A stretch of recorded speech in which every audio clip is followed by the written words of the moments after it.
Bom, boa tarde a todos.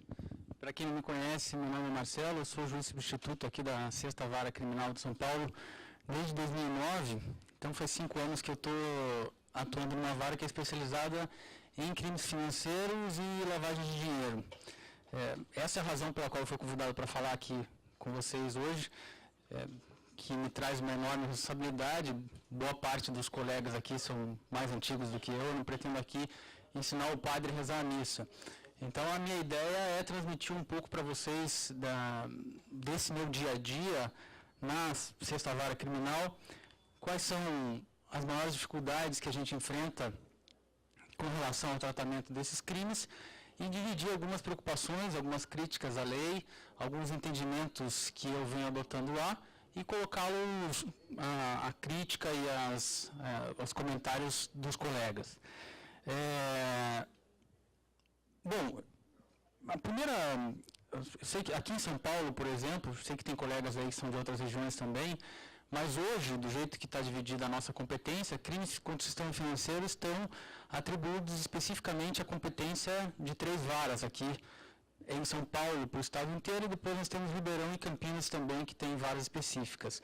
Então, fora Ribeirão e Campinas, que trabalham com os crimes contra o sistema financeiro no âmbito específico territorial dessas subseções, especificamente Campinas, especificamente Ribeirão, a 2ª, a 6ª e a 10ª Vara Criminais aqui de São Paulo têm competência para julgar esses crimes no estado inteiro. Então, isso faz com que pouca gente acabe efetivamente tendo contato com esses crimes. O que, a meu ver, tem um lado ruim, porque acaba oxigenando um pouco a jurisprudência, porque são sempre as mesmas pessoas que estão julgando.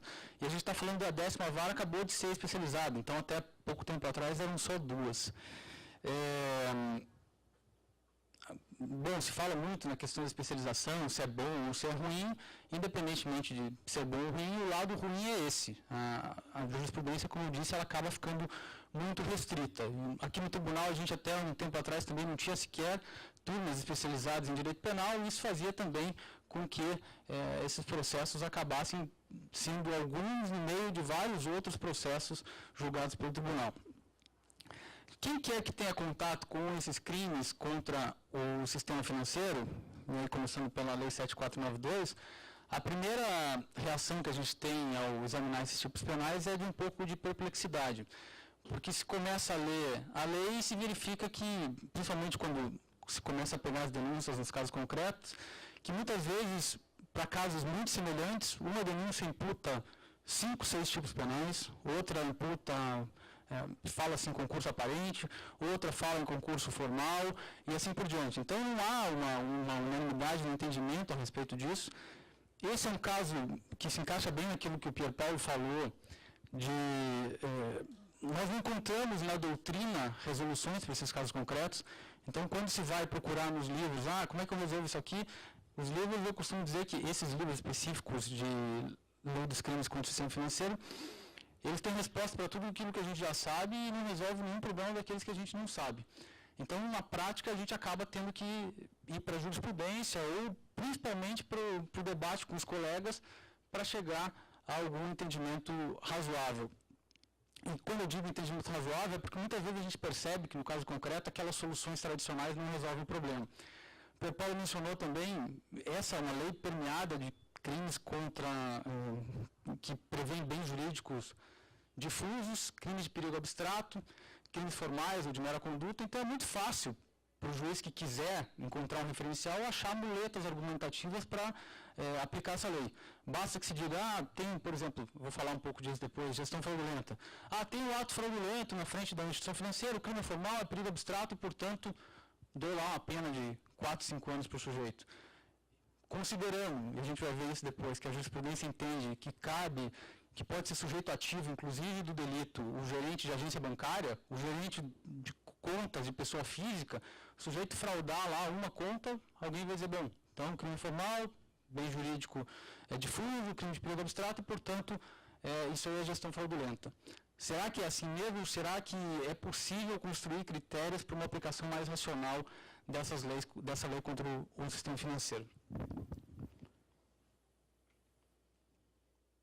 Bom, a minha exposição eu dividi da seguinte maneira. Primeiro eu vou falar um pouco do sistema financeiro nacional, como ele está estruturado no nosso ordenamento jurídico e as razões pelas quais ele está estruturado assim e como o que isso significa do ponto de vista também econômico, para a gente saber do que a gente está tratando. Depois eu vou fazer algumas observações sobre a Lei 7492, sobre a origem dela, o que é que ela tutela e como é que a gente tem que ler essa lei passados aí já 28 anos do seu nascimento. Depois eu vou falar sobre os crimes contra o sistema financeiro nacional, Lei 7492, e depois os crimes contra o mercado de capitais que estão na Lei 6385. A gente vai seguir nessa ordem.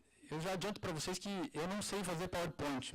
Todo mundo diz que PowerPoint é um negócio que você tem que escrever pouco, porque as pessoas ficam tentando ler o PowerPoint e tal, e isso distrai as pessoas. Como eu não consegui fazer isso, esse PowerPoint entendam como um material que depois eu vou deixar para eventual consulta para vocês. Procurem não prestar atenção no que eu estou falando e não ficar lendo tanto, porque isso aí é mais um referencial para mim do que para vocês. Bom, começando a falar sobre o próprio sistema financeiro nacional. O mercado financeiro, essa é uma classificação da economia, da contabilidade, quem estuda o mercado financeiro, ele pode se dividir de várias maneiras, mas uma delas é essa divisão em 4 subespécies que eu coloquei aí para vocês. Fala-se em mercado financeiro em sentido estrito, mercado monetário, mercado de capitais e mercado de câmbio. Mercado financeiro em sentido estrito, também chamado de mercado de crédito ou mercado bancário, é a intermediação financeira por excelência. É a ideia de que na economia em geral existem, por um lado, agentes superavitários que têm recursos em excesso, e essas pessoas que têm recursos em excesso, elas pretendem, então, utilizar esses recursos para emprestar para as outras e, com isso, ter um benefício em razão disso, que são os juros. E, por outro lado, nós temos os agentes deficitários, que são aquelas pessoas que precisam desses recursos que estão sobrando nos bancos que tinham muitos títulos lastreados nesses créditos de companhias hipotecárias, quebraram. A AIG, que estava segurando todos esses títulos, também quebrou. Ou seja, esse é o exemplo mais claro de risco sistêmico. É essa interligação entre as instituições financeiras que faz com que, se houver um determinado problema no mercado, isso seja interconectado o suficiente para se alastrar por todo o mercado e, eventualmente, até para o mundo inteiro, como a gente viu nessa crise de 2008. Bom, também se fala em proteção da poupança popular, porque, como eu disse, o dinheiro de instituições financeiras, no mais das vezes, não é dinheiro próprio. Então, quem dirige um banco não pode dirigir um banco como se ele fosse uma mercearia. Às vezes a gente tem um pouco essa ideia, o sujeito fala, não, mas isso aqui é um âmbito privado, isso aqui eu faço do jeito que eu quiser. Imaginar, o sujeito fala, eu vou terceirizar o meu pessoal aqui, eu vou contratar essas pessoas, meus funcionários, como se fosse PJ, que é uma coisa muito comum que a gente vê no âmbito das pessoas jurídicas. Independente das questões trabalhistas e tributárias que existem aí, isso gera um problema muito grave também no âmbito do sistema financeiro, porque aí o dinheiro que está, quando se publica um balanço e se diz que há uma despesa para pagamento de uma pessoa que prestou um determinado serviço, isso aos olhos do Banco Central e dos investidores é diferente de dizer que você está pagando um empregado. Essas regras, e isso, além de outras coisas que eu vou falar adiante, são diversas regras que se intrometem dentro dessa esfera, que embora seja uma pessoa jurídica de direito privado, lida com dinheiro dos outros. E o papel estratégico que os bancos têm para prover crédito à economia. Então, existem diversos mecanismos que os governos podem utilizar para diminuir ou aumentar o valor do crédito. Por exemplo, a questão do depósito compulsório. Quanto mais o governo determina que fique depositado, que os bancos depositem e mantenham depositados compulsoriamente no Banco Central, menos dinheiro tem à disposição para que eles emprestem. Tendo menos dinheiro à disposição para que eles emprestem, isso faz com que o valor dos juros que eles cobram seja mais alto e com todas as repercussões que isso tem para a economia.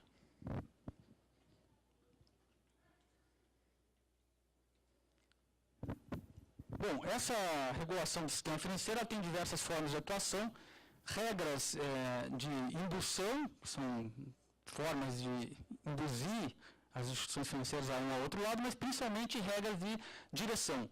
Um exemplo é justamente esse que eu mencionei agora, do valor dos depósitos compulsórios.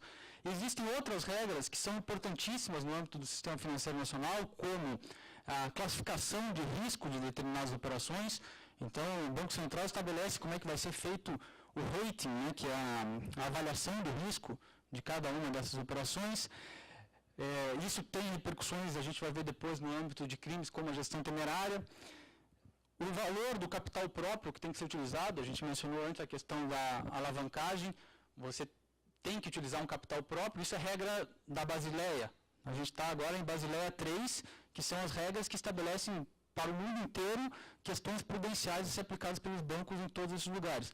O Brasil é considerado, até pela quantidade de bancos, nós temos um número muito reduzido de bancos quando comparado com outros países, mas é considerado um país que cumpre bem com essa regulação bancária desde a época do final do milênio passado. Nós não temos tido consideráveis crises bancárias.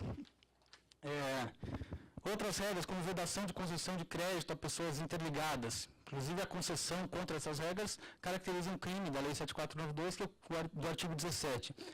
A vedação, a concessão de crédito a determinada pessoa acima de um determinado percentual. Então, não é possível que um banco, por exemplo, conceda mais de 20% das suas operações para uma única pessoa ou para pessoas interligadas. Isso, eventualmente, acaba sendo causa de quebra de determinadas instituições financeiras, principalmente de porte médio ou menor. Aí nós temos, ainda na regulação, a criação de autarquias e órgãos para especificação, fiscalização do cumprimento e punição do descumprimento das normas. A gente vai ver depois, mas principalmente nos interessam aqui a CVM e o Banco Central. CVM no âmbito do mercado de capitais e o Banco Central no âmbito do mercado financeiro, em sentido estrito, inclusive do mercado de câmbio e também do mercado monetário. Quem tem já lidou com esse tipo de delito sabe que, mais das vezes, esses delitos acabam sendo comunicados justamente pelo Banco Central ou pela CVM. Então, o inquérito da Polícia Federal tem muito menos relevância do ponto de vista material e probatório do que os inquéritos que são realizados na esfera administrativa. Depois nós temos tomadas de medidas excepcionais. Eu menciono o RAET, que é o Regime de Administração Especial Temporária, a intervenção, a liquidação extrajudicial e a falência. O RAET e a intervenção, em princípio, eles são mecanismos que não devem levar a instituição financeira à quebra. São mecanismos de intervenção temporária para ver se consegue recuperar a instituição financeira. Se isso não for possível, parte-se para a liquidação extrajudicial e, em determinadas hipóteses específicas, é possível a falência da instituição financeira.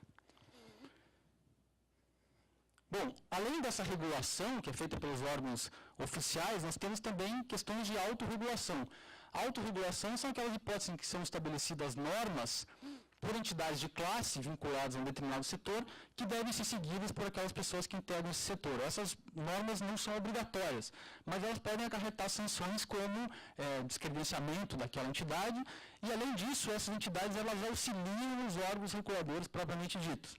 Então, por exemplo, no âmbito bancário, nós temos a FEBRABAN, que tem códigos de ética, de conduta, que devem ser seguidos pelas instituições financeiras, em sentido estrito, e a BSM, que é a Bovespa Supervisão de Mercado, que é uma pessoa jurídica própria, separada da BMF Bovespa, e que faz essa autorregulação.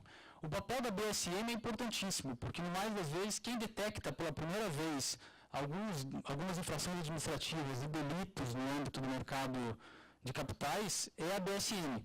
Ela faz um controle, um acompanhamento direto das operações que tramitam dentro da Bolsa de Valores e comunica muitas vezes para a CVM e depois ao Judiciário. E a CETIP atua no âmbito dos títulos públicos e privados e também tem uma autorregulação própria. Bom, essa tabela ela consta do site do Banco Central. E ela traz um panorama geral de quais são as instituições financeiras e quais são os órgãos que atuam no âmbito do mercado financeiro. Então, essa tabela trata como órgãos normativos o Conselho Monetário Nacional, no âmbito, e aí imagine que tem uma linha ali que separa do Conselho Monetário o Conselho Nacional de Seguros Privados e o Conselho de Previdência Complementar. Conselho Monetário Nacional ele traça regras gerais a serem especificadas tanto pelo Banco Central quanto pela CVM. Banco Central no mercado financeiro em sentido estrito, CVM no âmbito do mercado de capitais. Depois, nós temos ali as entidades que são supervisionadas, que são as instituições financeiras propriamente, e outras instituições, bancos de câmbio, e pela CVM, Bolsa de Mercadorias e Futuros e Bolsa de Valores. Hoje é uma coisa só, né? A BMF Bovespa se fundiu. Nós temos também, e a gente vai ver depois por que isso é considerado instituição financeira, porque eu mencionei para vocês 4 espécies de mercado financeiro, seguros, por exemplo, não estava lá, mas é equiparado tanto para fins administrativos quanto para fins penais, a gente vai ver depois por conta dos agentes superavitários. A intermediação financeira é justamente essa captação feita de maneira profissional pelas pessoas, das pessoas que têm recursos em excesso, os agentes superavitários, para repassar para os agentes deficitários. É isso que caracteriza, de modo geral, o mercado bancário. Diferente do mercado de capitais, que a gente vai ver em seguida, nesse caso, há um contrato, do ponto de vista jurídico, há contrato de mútuo entre o banco, que toma esses recursos, e entre o banco quando ele faz a operação de empréstimo. Então, nas operações passivas do banco de captação e nas operações ativas quando ele empresta esses recursos. Ou seja, a responsabilidade da operação é do próprio banco. Ele não é um mero intermediário que aproxima duas partes que contratam entre si. Ele é, sim, parte, tanto na tomada quanto na entrega dos valores. Essa característica já demonstra como é importante a questão da confiança no âmbito do sistema financeiro. Porque o banco ele trabalha com dinheiro de terceiros. Então, a gente vê que, no geral, regras prudenciais exigem que uma percentagem específica dos valores que um banco negocia seja um capital próprio. Mas, em geral, o normal e o esperado é que o banco trabalhe com o conceito de alavancagem. Ou seja, ele está emprestando só 10% do dinheiro que é dele. O resto do dinheiro ele pegou de outras pessoas. E ele vai entregar esse dinheiro para os agentes deficitários. Ora, por que é importante a confiança aí? As operações que o banco capta dinheiro são operações que são passíveis de devolução à vista. Ou seja, nos depósitos em conta corrente, por exemplo, nós podemos dizer no mesmo dia, falar, olha, eu quero sacar esse dinheiro aqui. E já os valores que estão emprestados, os devedores do banco, eles não devolvem esse dinheiro na mesma hora. Às vezes são empréstimos de financiamento de longo prazo, ou pelo menos de médio prazo. Isso faz com que o banco possa ter uma crise de liquidez se, por exemplo, as pessoas pararem de acreditar na capacidade dele de honrar esses pagamentos. Então, isso é o que se chama de corrida bancária. A partir do momento que se fala, olha, começa um boato e diz, olha, esse banco aí daqui a pouco vai quebrar, ele não tem mais condições e tal, e todo mundo vai sacar. E, na verdade, ele poderia ser um banco que ele não ia quebrar, porque ele nunca é 100% líquido, porque o dinheiro dele está investido em outros lugares. Ele trabalha com essa ideia de confiança num grau muito elevado.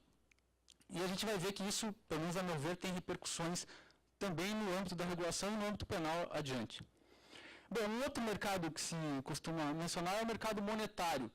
O mercado monetário se refere aos títulos públicos ou privados, títulos da dívida pública e outros títulos públicos, e os títulos de instituições financeiras privadas de curtíssimo prazo. Aí se fala que eles são quase moeda, por exemplo, o CDI, que são liquidáveis em curto prazo. Esses títulos, quando são títulos públicos, eles são utilizados pelo governo para regular a oferta de moeda, e isso, por sua vez, gera efeitos no crédito e também na inflação. Então, é considerado que também faz parte do mercado financeiro. Depois nós temos o mercado de capitais. No mercado de capitais, como eu disse para vocês, diferente do mercado financeiro no sentido estrito, há atuação de bancos e outras instituições financeiras, mas elas se limitam normalmente a aproximar as partes. Então, quando uma sociedade anônima, uma companhia emite ações e algum comprador adquire essas ações e o banco faz, por exemplo, um banco de investimento faz a emissão dessas ações e faz a aproximação entre as partes, as corretoras atuam, a Bolsa de Valores fornece o ambiente de mercado para que essas negociações ocorram, não há, propriamente, nesse caso, aquela intermediação financeira que a gente viu no âmbito do mercado financeiro em sentido estrito. Porque aí o agente superavitário, ele oferece esse dinheiro diretamente para o deficitário. Ou seja, a companhia precisa de dinheiro, eu vou lá e coloco o dinheiro diretamente na companhia. E, por fim, é isso que diferencia o mercado de capitais do mercado financeiro. E, por fim, nós temos o mercado de câmbio ou mercado de divisas, que é como se percebe pelo próprio nome, a compra e venda de moeda estrangeira. Então, a troca da moeda emitida por um determinado país pela moeda emitida por outro país. Quando se fala em mercado financeiro, portanto, se compreende essas 4 noções. E a Lei 7492, a gente vai ver depois, ela tem tipos penais que se referem a cada um desses mercados, não só ao mercado financeiro em sentido estrito. Embora a maior parte desses crimes se refira ao mercado financeiro em sentido estrito, nós temos também, por exemplo, o artigo 7º, inciso 2 da Lei 7492, que fala em emissão de títulos sem autorização da autoridade competente. Ou 7º, emissão de valores imobiliários sem o registro prévio da autoridade competente. No caso, é necessário para a emissão de valores imobiliários, como ações, um registro na CVM. Ora, não é necessário que para a caracterização desse delito, que esses títulos sejam emitidos por um banco.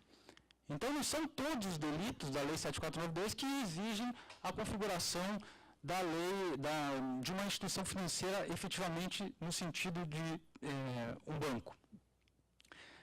Isso é importante quando a gente falar depois de competência no âmbito do mercado de capitais, porque há uma grande discussão sobre se os crimes contra o mercado de capitais, insider trade, manipulação de mercado, são ou não de competência da Justiça Federal. Eu vou falar com vocês sobre isso mais adiante.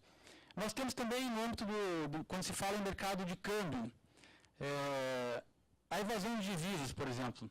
A evasão de divisas é um típico crime que não é cometido no âmbito de uma instituição financeira.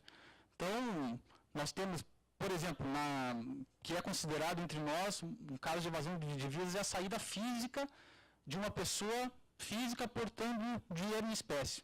Então, se alguém sai do Brasil portando um valor acima de 10 mil reais, ou o equivalente a 10 mil reais em moeda estrangeira, sem comunicação às autoridades competentes, ela comete o crime de evasão de divisas. E não há aí nenhuma referência a uma instituição financeira. O que há, sim, é uma situação que se enquadra dentro de um desses mercados financeiros, que é o mercado de câmbio.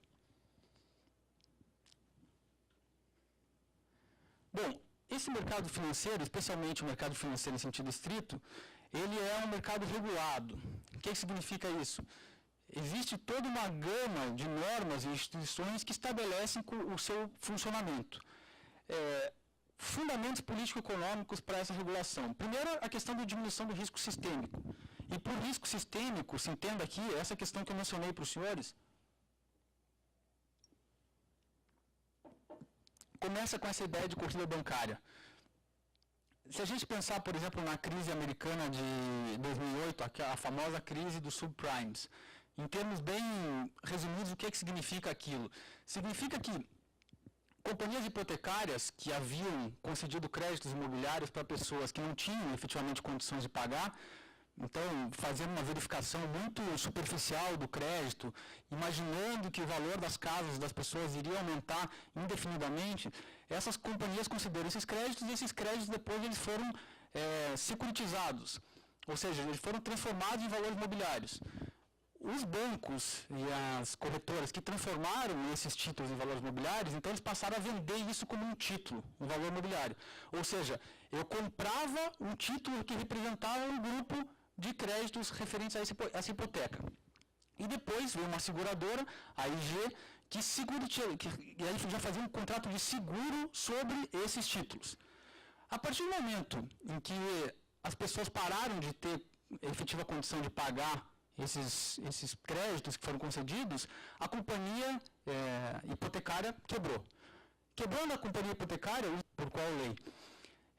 Então, o Conselho Nacional de Seguros Privados estabelece as regras gerais, a SUSEP fiscaliza, sociedades seguradoras, resseguradoras, então a SUSEP, além da CVM do Banco Central, também muitas vezes instaura procedimentos administrativos que acabam resultando numa denúncia de crime contra o sistema financeiro. E o Conselho Nacional de Previdência Complementar, ele trata dos fundos de pensão, das entidades fechadas de previdência complementar. É uma regulamentação específica prevista para essas entidades que são consideradas pelo Supremo Tribunal Federal e pelo STJ como instituições financeiras, inclusive para fins penais. Bom, falando um pouquinho agora sobre a Lei 7492. A Lei 7492 ela é de 86. Quando ela foi editada, na própria exposição de motivos, se dizia que ela deveria ser mudada em breve, porque ela já se imaginava que ela tinha diversos problemas, então que em seguida viria uma norma para resolver esses problemas. E nós já estamos com 28 anos e essas alterações jamais vieram. A doutrina sempre criticou muito a Lei 7492, ela foi editada antes da Constituição de 88, e isso nos faz também, nos leva a algumas observações críticas com relação à interpretação que se deve fazer dela hoje. Eu costumo dizer que ela tem que ser relida de cima para baixo e de baixo para cima. O que eu quero dizer com isso? De baixo para cima, porque a Lei 7492 ela é apoiada em muitos elementos normativos. Então, por exemplo, a gente vai tratar depois da questão da evasão de divisas. A evasão de divisas, a regulamentação do câmbio que existia em 1986, ela é absolutamente diferente da regulamentação do câmbio que nós temos hoje. Então é preciso reler esses elementos normativos que estão na base da Lei 7492 para reinterpretar os tipos penais a partir desses elementos. E aí também mais uma observação na linha do que o Pierre Paulo falou. A Lei 7492 é um típico exemplo de uma lei que relegou ao órgão regulador, e eventualmente na falta dele ao Poder Judiciário, a interpretação desses termos. Se a gente não descer, aplicar a Lei 7492 aplicando só direito penal e não descer nas minúcias da regulamentação do mercado financeiro de capitais, é fazer uma aplicação formal sem saber entender exatamente por que se está aplicando essa lei. É aplicar tipos penais sem pensar no bem jurídico, sem pensar na finalidade da norma. Então é preciso uma releitura de baixo para cima no sentido de entender como é que é a regulamentação daquilo que está abaixo do tipo penal hoje e o que é que isso gera de diferença de interpretação para os tipos penais. E uma releitura de cima para baixo, no sentido em que o direito penal mudou muito hoje, os princípios constitucionais penais que nós aplicamos hoje são distintos e é preciso interpretar esses dispositivos a partir dessas novas construções doutrinárias ou jurisprudenciais. E me parece fundamental também a análise a partir do bem jurídico tutelado. Mais uma vez o Pierre Paulo também falou da questão do bem jurídico. Nós sempre estudamos aqui, e no Brasil até hoje, o Supremo eventualmente fala ainda em bem jurídico, e a questão da crise do bem jurídico que ele mencionou, num julgado recente na Alemanha, que se discutia a questão do incesto, o incesto é considerado crime na Alemanha. Então o sexo consensual entre irmãos adultos, lá é considerado crime. E se questionou isso perante o Tribunal Constitucional Federal Alemão, justamente sobre a perspectiva do bem jurídico. Olha, não tem bem jurídico nenhum protegido aí. E o Tribunal Constitucional Federal Alemão disse, bem jurídico não interessa para mim, bem jurídico não é critério para limitar a atuação do legislador constitucionalmente, democraticamente escolhido. Portanto, bem jurídico é construção doutrinária que não afeta em nada a liberdade, a discricionalidade do legislador de criar crimes. Por isso que se fala que está em crise a noção de bem jurídico. A boa parte da doutrina alemã critica isso, mas há quem já admita que o bem jurídico morreu, vamos dizer assim. O problema da falta da ideia do bem jurídico é que sem bem jurídico nós perdemos completamente o referencial do que é que a gente está interpretando. Tem um professor de Munique que ele diz o seguinte, olha, no mínimo o bem jurídico ele tem uma função mais modesta que é de orientar a interpretação da lei penal. E aí se chama isso de bem jurídico, se chama isso de interpretação teleológica, se chama isso de interpretação a partir do interesse tutelado, mas o importante é que a gente pense toda vez que vai aplicar uma lei penal, para que ela serve? O que a gente quer com aquilo ali? O que é que está sendo protegido ali? Se não quer chamar de bem jurídico, tudo bem, mas há um interesse que está sendo protegido. Quando aquele interesse não está sendo defendido, não há razão que justifique a manutenção da norma penal. Isso me parece relevante nessa lei, porque quando a gente lê a doutrina sobre o que é que está sendo protegido, invariavelmente a gente lê que o bem jurídico protegido é a rigidez do sistema financeiro. E rigidez do sistema financeiro é um conceito que não nos diz nada. Então, se a gente tentar aplicar um tipo penal falando, aqui a rigidez do sistema financeiro foi ou não foi atingido, isso não é um critério que auxilia a interpretação. Eu não vou, mais para frente, oferecer para vocês nenhum critério que seja muito concreto, mas eu acho que há possibilidade de identificar critérios mais concretos do que esse. E é possível também afastar alguns casos de aparentes bens jurídicos, falsos bens jurídicos, em que se alega que se trataria exatamente de rigidez do sistema financeiro e nós conseguimos reconhecer um bem jurídico mais concreto à frente desse. Isso auxilia na interpretação. Bom, então passando ao exame da Lei 7492. Primeiramente, no que diz respeito ao conceito de instituição financeira. O conceito de instituição financeira está previsto no artigo 1º, numa redação bastante ampla. A gente vai examinar cada uma dessas partes desse conceito, mas nós temos aí um artigo 1º, na primeira parte, que trata da instituição financeira em sentido estrito. Na segunda parte do caput, nós temos a instituição financeira atuante no mercado de capitais. E no parágrafo único nós temos a instituição financeira por equiparação, ou seja, aquela que em princípio não seria considerada instituição financeira, mas que, em razão dessa previsão legal, para fins de aplicação da lei penal, ela acaba sendo equiparada à instituição financeira. Eu vou passar sobre isso aqui e vou começar a falar de alguns casos concretos que têm aparecido e a partir de agora, também, se os senhores tiverem alguma observação ou alguma pergunta, por favor, fique à vontade para me interromper e para a gente debater. Bom, primeiro a instituição financeira em sentido estrito, que é aquela que eu mencionei para vocês, que tem aquela característica da intermediação financeira, da captação dos agentes superavitários para entrega para os agentes deficitários. Em primeiro lugar, há necessidade de captação de recursos de terceiros. Então vejam ali que está escrito: considera a instituição financeira para efeito dessa lei, pessoa jurídica, direito público ou privado, que tem atividade principal acessória, cumulativamente ou não, captação, intermediação ou aplicação de recursos financeiros, aí aparece vetado de terceiros. Por que esse vetado? Na Constituição anterior era possível vetar só uma frase, hoje em dia isso não seria mais possível. A expressão que constava ali era recursos próprios ou de terceiros. A gente sabe hoje que captar, se você utiliza recursos próprios para emprestar para os outros, o que você está fazendo é agiotagem. Você está emprestando o teu dinheiro para cobrar juros, você não está captando de uma outra pessoa. Essa não é uma atividade que se enquadra no conceito de instituição financeira, é preciso captar recursos de terceiros. Pela mesma razão, também a atividade de factoring não é considerada instituição financeira, porque a atividade de factoring, se for um verdadeiro factoring, né, se a gente tiver um factoring disfarçado de doleiro, ou de lavagem de dinheiro, ou de outras coisas como costuma ocorrer, é outra situação. Mas o verdadeiro factoring, que o sujeito só desconta o cheque, entrega valores para receber outro, ele está usando dinheiro próprio, se ele não está captando dinheiro de outra pessoa, é captação de recursos, não se enquadra como instituição financeira. Além disso, essa captação ela tem que ser aberta. E essa noção de abertura não precisa ser necessariamente aberta ao público em geral, porque a gente vai ver depois que o Supremo, por exemplo, admite que no caso das entidades fechadas de previdência complementar, por exemplo, fundos de pensão de uma determinada empresa, que só as pessoas daquela empresa podem ingressar, que são consideradas instituições financeiras. Mas há necessidade dessa voluntariedade de ingressar, de entregar o dinheiro para essa finalidade. Também os conceitos de habitualidade e intuito de lucro me parecem que são necessários no âmbito da instituição financeira.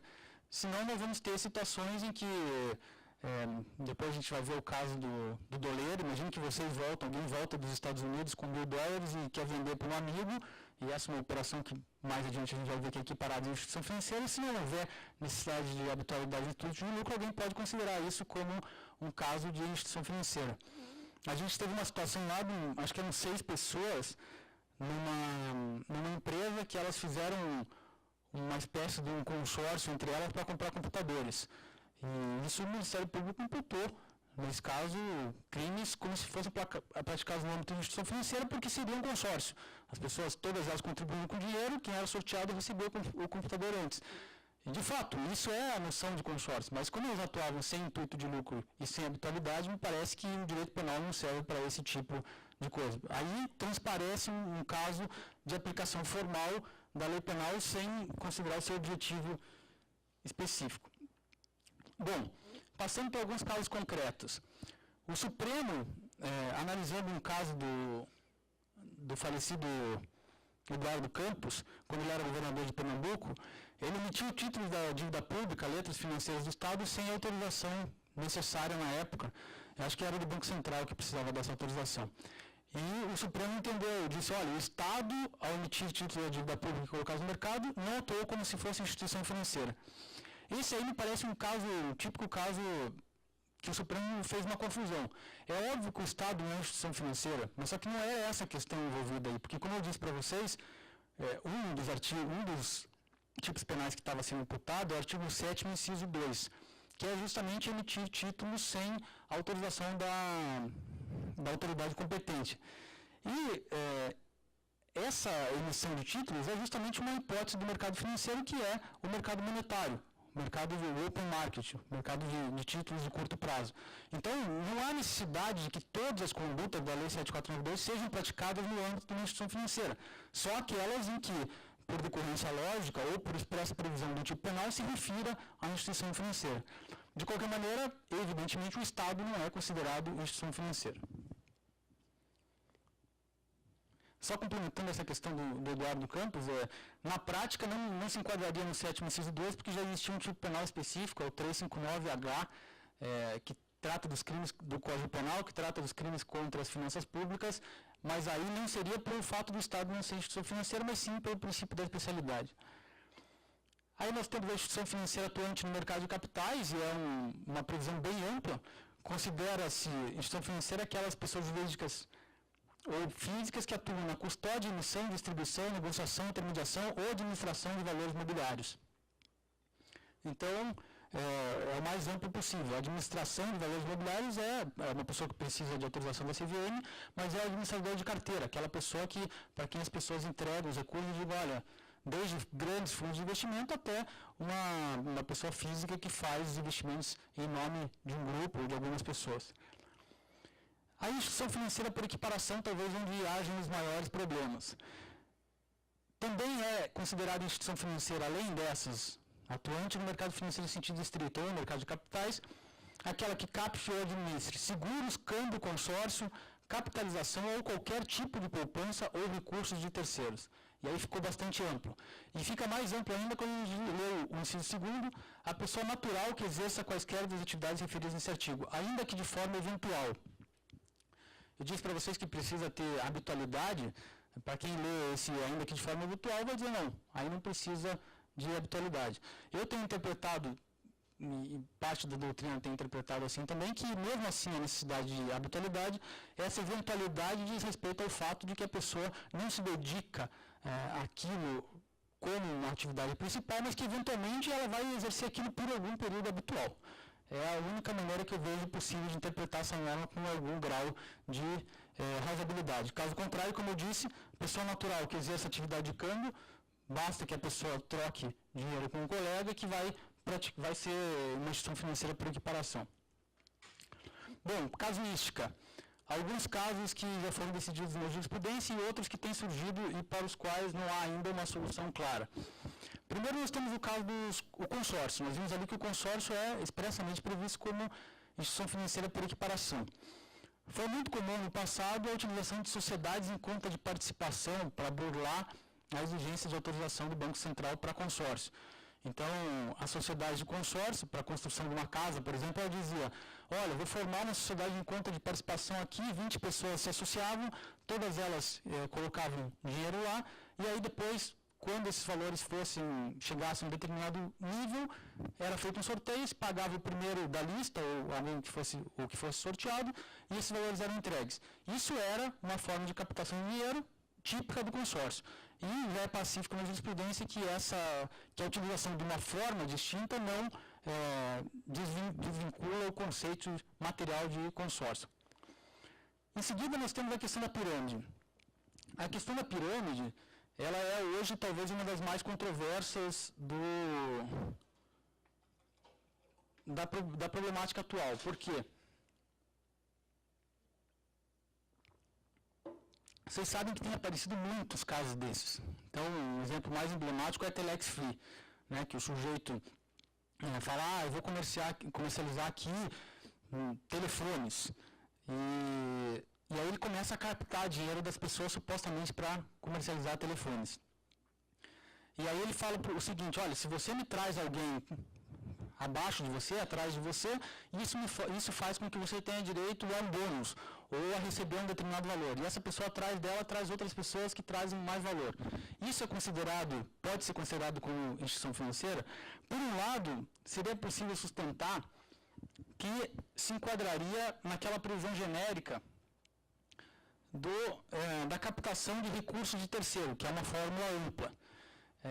Tem se sustentado em parte isso, no âmbito do Ministério Público Federal, essa argumentação aparece por vezes naquela Câmara que sustenta a respeito da compensação perante o PGR, a respeito da competência perante o PGR, que seria enquadrável aí.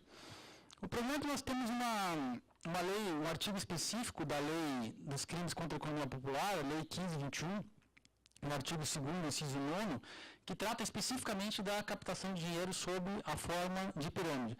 Por essa razão, tem-se entendido até hoje que esse crime é de competência da Justiça Estadual. Existem alguns problemas nisso. Primeiro é que, do ponto de vista político-criminal, isso praticamente elimina o crime, porque a pena por esse crime é de 6 meses a 2 anos. E em alguns casos, esses rombos são gigantescos. Fala-se em questão de R$ 1 bilhão que essas empresas captam. É um valor realmente gigantesco.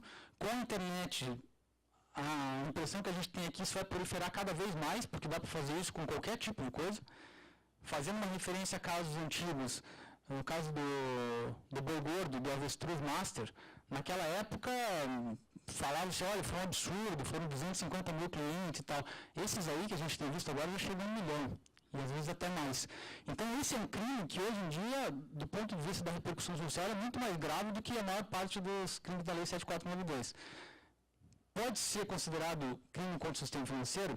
Bom, como eu disse, nesse âmbito aí, para caracterização como instituição financeira por equiparação, em princípio, isso não seria possível. Mas existe uma saída aí, a meu ver. É que o artigo 7º, inciso 4º, ele trata, como eu disse para vocês, da emissão de títulos ou valores imobiliários sem autorização da autoridade competente. Se a gente lê o artigo 2º da Lei 6385, que é o artigo da Lei do Mercado de Capitais, esse artigo 2º ele traz quais são os títulos e valores imobiliários. E o inciso 9 dele se refere aos contratos de investimento coletivo. Essa figura dos contratos de investimento coletivo, que foi baseada no direito americano, ela surgiu exatamente para esses casos em que não era possível enquadrar antes como valor imobiliário e ficava sem controle nenhum das autoridades competentes. O que diz lá o artigo 2º? Que vai ser considerado valor imobiliário todos aqueles contratos ou investimentos que captem valores das pessoas e que não tenha participação, que dependam do trabalho do próprio captador dos recursos ou de terceiros. Ou seja, a pessoa que está dando dinheiro, ela não presta serviço nenhum. Então a gente teve um caso, por exemplo, lá na Sexta Vara, que era de rastreadores de automóveis. Mesmo o sistema da Telex Free, olha, você nos dá dinheiro aqui e nós vamos vender rastreadores. Havia vários planos dessa empresa. Alguns deles eram nesse sistema que eu falei. O sujeito tinha que captar pessoas abaixo dele para conseguir ganhar dinheiro. Por esse caminho, parece que realmente não tem como manter a competência da Justiça Federal. Mas, a partir do momento que alguns planos diziam o seguinte, isso constava expressamente do site, olha, você vai ganhar dinheiro sem fazer nada e sem trazer ninguém. Ou seja, e aí você fala, qual era a forma? A forma era a seguinte, você paga para mim um valor de R$ 1.000 e com esses R$ 1.000 você vai comprar de mim 10 rastreadores. E eu vou pegar esses rastreadores que você comprou de mim e vou alugar para outras pessoas as quais eu já tenho contato. E depois, nos 12 meses que se seguirem a essa sua compra dos rastreadores, eu vou lhe pagar um comodato por você estar deixando esses rastreadores que você comprou comigo. E aí devolvia para o sujeito, por exemplo, R$ 150 por mês. No ano, ele recebia 1.800 de volta. Ele nunca recebia esses rastreadores, porque os rastreadores estavam supostamente em comodato, e na prática o que se tinha? Alguém deu R$ 1.000 e recebeu 1.800. É isso que acontecia. Era um investimento de 80% no ano, não era 80% na verdade, era um valor menor, mas era um investimento disfarçado como se você estivesse comprando algum produto. E por que isso seria um contrato de investimento coletivo? Justamente por isso, porque a pessoa que está dando dinheiro, ela não exerce nenhuma atividade. Tudo depende da atividade de terceiros ou da própria pessoa que está ofertando aqueles bens. Então, me parece que aí seria possível suscitar uma possível competência da Justiça Federal nesse âmbito, mesmo que não se trate de instituição financeira. Como eu disse para vocês, instituição financeira é um conceito que é utilizado em alguns tipos penais da 7492, mas não em todos. Bom, depois nós temos a questão do doleiro. O doleiro, para fins da aplicação da lei penal 7492, é considerado instituição financeira porque ele atua na atividade do mercado de câmbio, sem autorização, com habitualidade e buscando lucro. Isso já é pacífico há algum tempo. Duas questões que têm aparecido nos últimos tempos e aparentemente cada vez mais e não está resolvida ainda na jurisprudência. A primeira diz respeito aos operadores de plano de saúde. Os operadores de plano de saúde já são fiscalizados pela ANS,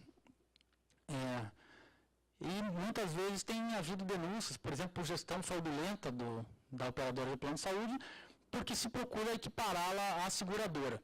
Só que aí há uma diferença feita pela própria ANS, por uma lei de 2001, entre seguro-saúde e plano de saúde.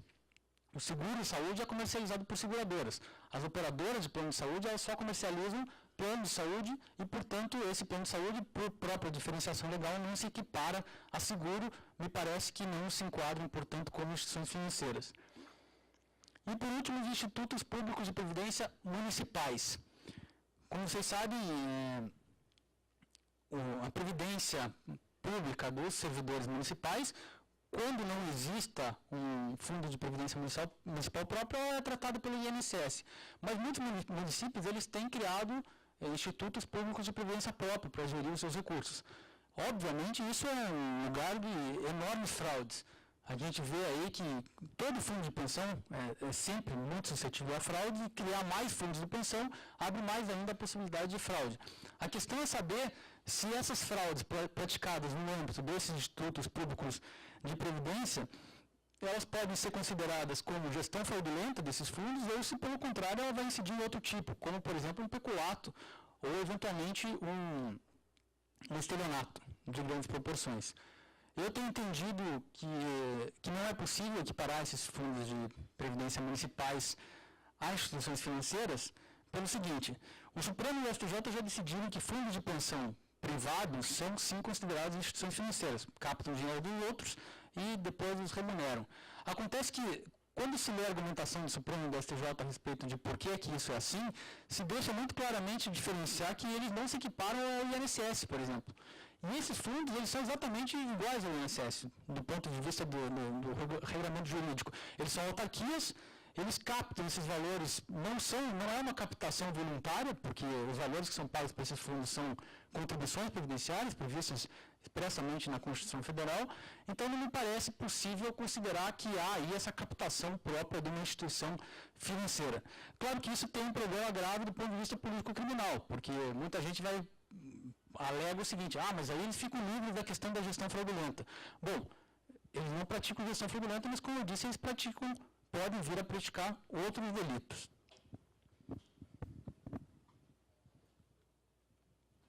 Bom, passando a examinar agora propriamente os crimes contra o sistema financeiro propriamente ditos.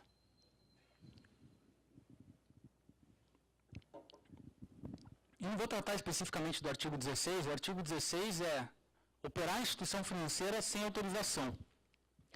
Então, para saber o que é instituição financeira, a gente tem que remeter esse artigo 1º que a gente viu agora. Só vai ser operar instituição financeira sem autorização se enquadrar naquele conceito ali. O artigo 4º trata de gestão fraudulenta. Então, o tipo é bem genérico, bastante aberto e fala simplesmente gerir fraudulentamente a instituição financeira. Nesse caso, evidentemente, a gente tem que usar o conceito de instituição financeira que está lá no artigo 1º. Então, é preciso saber o que é instituição financeira e não vai ser possível o cometimento desse delito fora desse âmbito. A primeira questão diz respeito a qual é o bem jurídico tutelado. E aí a gente entra mais uma vez naquele problema. Se fala que é a rigidez do sistema financeiro nacional, e aí, ao ao mesmo tempo a gente diz, é um crime de perigo abstrato, protege um bem jurídico difuso, nós vamos chegar à conclusão, é um crime formal, não exige resultado nenhum, qualquer fraude no âmbito da instituição financeira vai ser considerado uma gestão fraudulenta. O gerente de agência bancária, que a gente vai ver a seguir, que pode cometer esse delito, por exemplo, supõe-se que um gerente de uma cooperativa de crédito, que é considerada instituição financeira por expressa previsão do artigo 192 da Constituição, lá em Jales, ele falsifica um documento e transfere R$ 3.500 da conta de uma pessoa para a conta dele. Comete gestão fraudulenta? Bom, ele é gerente, e gerente é uma figura que está lá no artigo 25 da Lei 7492, ele cometeu fraude e a cooperativa é uma instituição financeira. Portanto, pena de 3 a 12 anos para esse sujeito. Eu acho que, se você considerar essa situação como idêntica à de um sujeito que é presidente do Bradesco e maquia o balanço e dá elevados desfalques e simula operações, como se fosse, ainda que a gente consiga fazer ali, modular nesse espaço enorme entre 3 e 12 anos, não me parece possível considerar que a conduta seja materialmente a mesma. Então, mais recentemente, alguma doutrina tem sugerido alguns critérios para verificar se há ou não ofensa ao bem jurídico que é tutelado no âmbito da instituição financeira. Fala-se, por exemplo, na possibilidade de gerar risco sistêmico. Acho também muito vago. Eu acho que não se chegou ainda a um delimitador concreto do que seja isso, mas me parece que já se deve começar a pensar, por exemplo, número de pessoas afetadas, dano econômico, abalo significativo na confiança. Se nós tivermos algum desses elementos, é possível já afastar de antemão a possibilidade de insignificância. Mas em alguns casos, me parece que é necessário pensar nisso. Até porque, a gente vai ver depois, existem diversos outros tipos penais na Lei 7492 que presumem a fraude, que pressupõem a fraude. Então, esses tipos penais não seriam aplicados nunca se a gente não afastar a gestão fraudulenta nesses casos de menor importância. Bom, o sujeito ativo, como eu disse, o crime é próprio. Só podem praticar o delito de gestão fraudulenta aquelas pessoas que estão previstas no artigo 25 da Lei 7492. Não falei exatamente sobre isso, mas o artigo 25 da 7492 diz: são responsáveis pelos crimes praticados nessa lei os administradores da instituição financeira, assim entendidos, os gerentes, etc. Os diretores, os gerentes e assim por diante. Somente esses é que podem, portanto, praticar o delito nos termos do entendimento do Supremo. Obviamente que, se tratando de um crime próprio, ele admite, não obstante, a participação e a coautoria. A coautoria não, né? A coautoria ele admite entre outras pessoas que tenham também o mesmo status. Então isso aconteceu, por exemplo, no caso da ação penal 470, no âmbito do Banco Rural, mais de um diretor juntos, eles atuaram em coautoria, cada um exercendo a sua função na gestão fraudulenta. Mas é possível a participação também por pessoas que não tenham não exercem nenhuma dessas funções previstas no artigo 25. Bom, o gerente de agência bancária. Há duas posições. A posição predominante é de que pode ser sujeito ativo do crime do artigo 4º, que se trata de crime próprio quando tiver poderes reais de gestão. Mas aí nós já vamos, como eu disse, elastecendo o tipo, para pegar pequenas agências do interior e assim por diante. E tem um entendimento mais restritivo, eu menciono um julgado da ministra Maria Tereza, que diz que o descumprimento de normas internas da agência bancária relativas a empréstimos e financiamentos não legitima a acusação do gerente pelo delito de gestão fraudulenta, se os atos não chegaram a compreender o núcleo contido no verbo gerir, pelo qual se tem real comprometimento da administração da instituição. De certa forma, ela chega nesse resultado também, ou seja, essa ideia de gestão tem que ser algo significativamente amplo para colocar em risco a própria instituição financeira como um todo. Me parece que é possível resolver isso dessa forma. Então, por exemplo, não é de todo negável que possa haver um gerente de agência que pratique gestão fraudulenta. No âmbito, na época do caso Bonestado, por exemplo, tiveram alguns gerentes em algumas agências, por exemplo, de Cascavel, no interior do Paraná, que eles movimentavam uma quantia gigantesca de valores e que colocava em risco a instituição financeira como um todo, não só aquela agência dele. Mas isso não pode ser aplicado, por outro lado, em casos de pequenas fraudes no âmbito das agências. passando para essa parte final aqui, ó, a questão da quando há tipicidade material, eu menciono esse julgado aí da 4ª Região, desembargador Paulo Afonso Bruno Vaz, em que era um caso de uma cooperativa de crédito de Joinville, que o gerente dessa cooperativa ele fez vários desvios e ele desviou o total de R$66 mil. E o TRF da 4ª Região chegou à conclusão que aquilo ali não ofendia o bem jurídico protegido pela Lei 7492, e qual foi a saída deles lá? Eles disseram, olha, não ofende a lei dos crimes contra o sistema financeiro, não ofende o bem jurídico, e, portanto, a saída é desclassificar esse tipo para estelionato, ou apropriação indébita, e mandaram para a Justiça Estadual. Vejam como causa um incômodo alguns casos concretos que chegam para o julgamento. É essa a razão que justifica esse entendimento. Particularmente, eu entendo que não seria a melhor solução, porque, nesse caso, se não ofende, de fato, a confiança no sistema financeiro nacional como um todo, ou seja, isso não tem nem sequer potencial para as pessoas falarem, nossa, vamos sacar o dinheiro, porque isso aí pode dar as pessoas perderem a confiança no sistema financeiro. Por outro lado, nada impede que essa conduta dele caracterize o delito do artigo 5º, que a gente vai ver depois, que é apropriar-se ou desviar valores. E quanto ao apropriar-se ou desviar valores, o bem jurídico é patrimônio, e aí não interessa se é um valor suficiente para afetar a confiança no sistema financeiro nacional. Ou seja, a competência continuaria da Justiça Federal, o crime seria um da 7492, só não seria gestão fraudulenta. Bom, tipo objetivo. Aí se discute se o crime é habitual, ou seja, se é necessário que sejam praticados diversos atos fraudulentos à frente da instituição financeira, ou se é, como entende o Supremo Tribunal Federal, um julgado relatado pelo ministro Joaquim Barbosa, como acidentalmente habitual.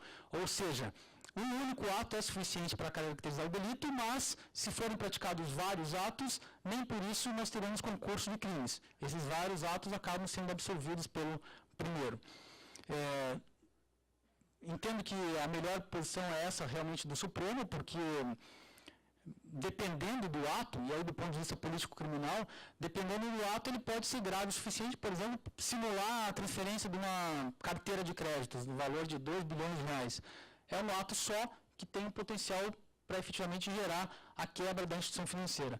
E, por outro lado, o tipo penal não exige isso. Se fala, gerir fraudulentamente, gerir é um ato que exige diversos atos à frente da instituição financeira. A própria atividade de gestão exige vários atos. Sim, isso é verdade, mas se fosse levar isso a ferro e fogo, quando nós temos o fraudulentamente, que é o advérbio de modo que qualifica esse verbo, nós teríamos que considerar que, para caracterizar a gestão fraudulenta, todos os atos que ele pratique de gestão são fraudulentos. Ou seja, gerir é um ato que exige diversos atos à frente da instituição financeira. Mas gerir fraudulentamente exige que ele pratique diversos atos à frente da instituição financeira, mas que apenas um deles, pelo menos, seja fraudulento. Não faz sentido se considerar, não, gestão exige vários atos, mas pelo menos desses dois tem que ser fraudulentos. Ora, todo gestor vai praticar diversos atos, e mesmo o maior fraudador dos gestores, a maior parte dos atos dele vai ser lícito. E o tipo normativo fala em fraudulentamente. E aí nós temos diversos dispositivos no Código Penal que usam esse elemento normativo fraude, a começar pelo estelionato. E a ideia de fraude aí é induzir terceiros a erro. Os casos mais comuns são de maquiagem de balanço, simulação de operações, eliminação de livros e assim por diante. Então, normalmente são caixa 2, são condutas que, no fim das contas, elas se enquadram em outros tipos penais que também estão na 7492, e isso suscita alguma dificuldade depois para o enquadramento normativo do ponto de vista da aplicação de concurso ou não.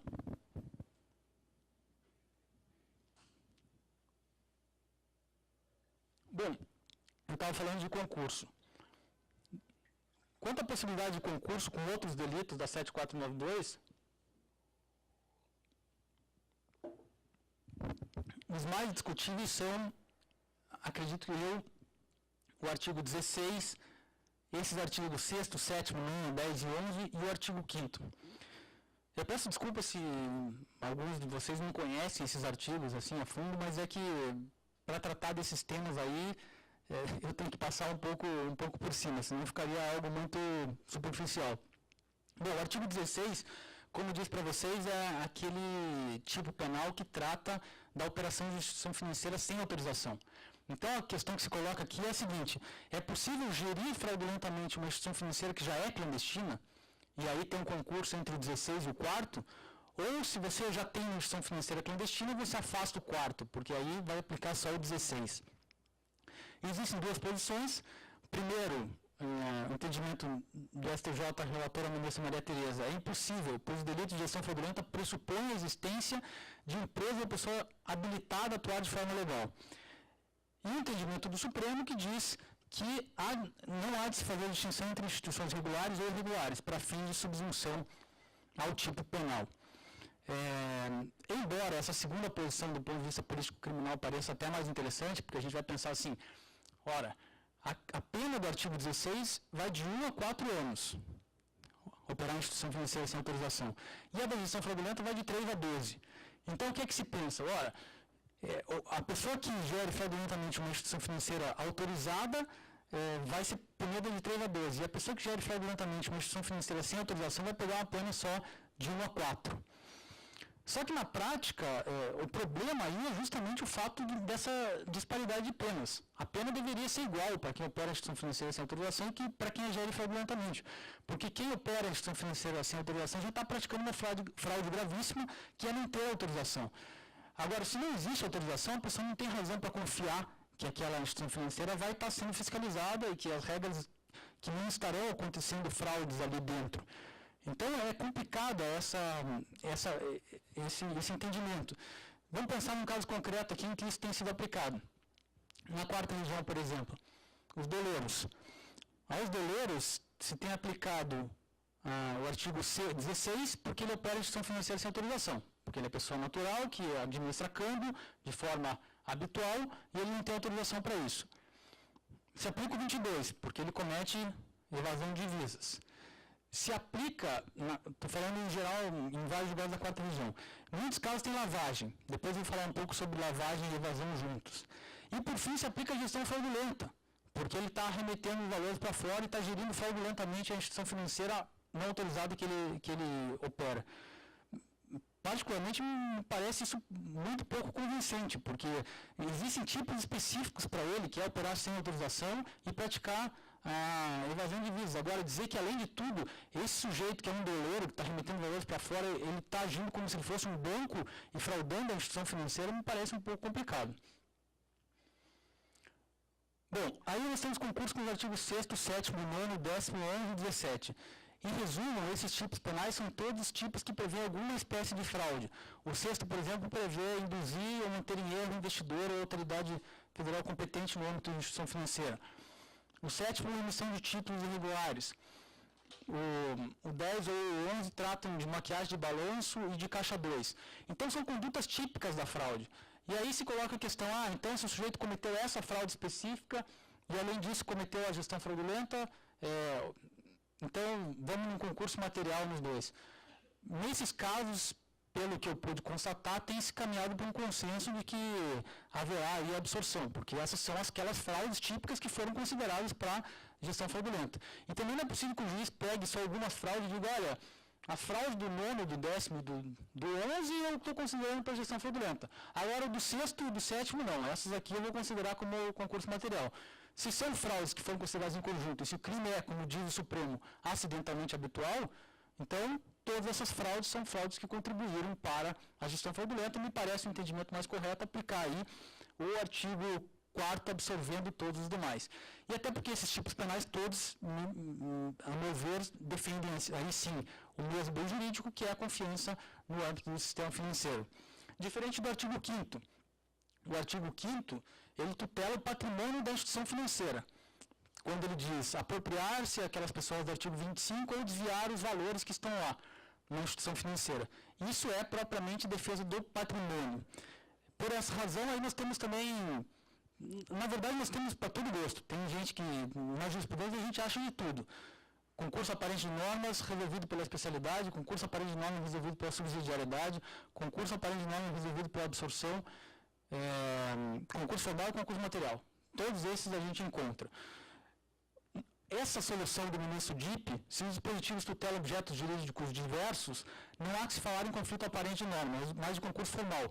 caso em que o agente, mediante uma sócia ou omissão, pratica 2 ou mais crimes. Então, se ele faz as fraudes na frente da instituição financeira e se apropria dos valores, seria concurso formal nessa visão. É uma defesa, uma visão razoável, mas eu faço só alguma ponderação. Não é, segundo o professor Figueiredo Dias, não é só o bem jurídico que tem que ser considerado quando a gente fala em concurso. E um exemplo bem claro disso é a nossa súmula 17 do STJ. A súmula 17 do STJ diz que quando a fraude é utilizada para a prática do estelionato e se exaure nesse estelionato, fica absorvida a fraude pelo estelionato. Só que o estelionato tem uma pena mais leve do que, por exemplo, a falsidade de documento público. E aí, nesse caso, nós temos bens jurídicos distintos. De um lado a fé pública e do outro lado nós temos o patrimônio. E nem por isso o STJ deixa de aplicar para esses casos a absorção. Então, diz esse exemplo da súmula 17 não é do Figueiredo Dias, até porque ele é português e ele não examina a nossa jurisprudência. Mas o Figueiredo Dias ele diz que, olha, bem jurídico é um elemento a ser considerado, mas tem também o tipo subjetivo e o tipo objetivo. E dentro desse âmbito todo é que se vai examinar o comportamento global do agente para verificar o que é que ele quis fazer, e isso vai depender do caso concreto. Ele dá um exemplo da pessoa que dá um tiro numa mulher, e esse tiro perfura o vestido dela, e ela morre. E ninguém processa essa pessoa por concurso material ou formal entre homicídio e dano do vestido, porque o vestido foi danificado. Porque, na verdade, o que se leva em consideração é o comportamento global do agente. Mas é uma questão a ser pensada. Então, o 16 tem essas duas posições, o 6º, em regra, se tem entendido que há aí uma absorção, porque as fraudes são exatamente aquelas que são consideradas para a prática do 4º, e no 5º também há a possibilidade tanto do concurso formal, há quem aplique o concurso material, e também de absorção, dependendo do caso concreto. Bom, a apropriação, que é o artigo 5º, a questão só que eu queria frisar é que o bem jurídico protegido aqui é o patrimônio. Nesse caso, me parece que o gerente de agência bancária pode sim cometer o delito, como eu disse para vocês. Ele está previsto lá no artigo 25, é um delito que não exige um especial abalo à confiança no sistema financeiro nacional. Então, se há um determinado desvio de valores com fraude e é um desvio menor, não vejo por que descaracterizar para estelionato e mandar para a Justiça Estadual. Seria possível, ao invés de aplicar o 4º, aplicar o 5º. Bom, e aí nós passamos para obtenção de financiamento mediante fraude.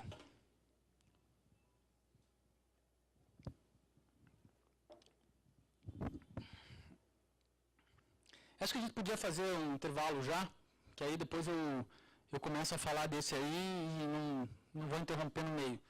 São 10 para as 4, aí a gente volta um pouquinho antes depois. Era 4 horas, né, o intervalo? Ou 4h30? 4, né?